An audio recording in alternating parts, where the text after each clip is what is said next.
Voltage कमी आहे ना, तर लाईट होती पण व्होल्टेज कमी होतं, त्यामुळं पाणीच नाही झालं. आपलं पाणीच आलं नाही. आता राहिलं मग आम्ही भरून ठेवलं होतं टाकी, त्यातच थोडंसं पाणी वापरलं, भांडे वगैरे घासलं.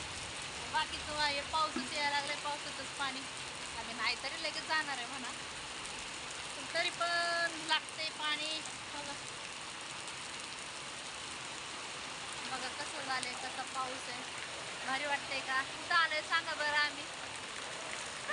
मस्त पैकी माहितीच असेल तुम्हाला कुठं आलंय. हां.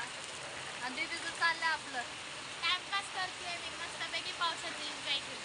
चाय वगैरे पिलो, जेवलो आणि आता फक्त राहिले मॅगी करायचं मम्माचं. 6:30 वाजता आलेत आता. 6 वाजून चालेल, थांबा टाईम बघते. हां, 6 वाजून 20 मिनटं झालेले. मॅगी करायचं, मॅगी वगैरे खाऊन 7 सव्वा 7ला इथं निघणार आहे.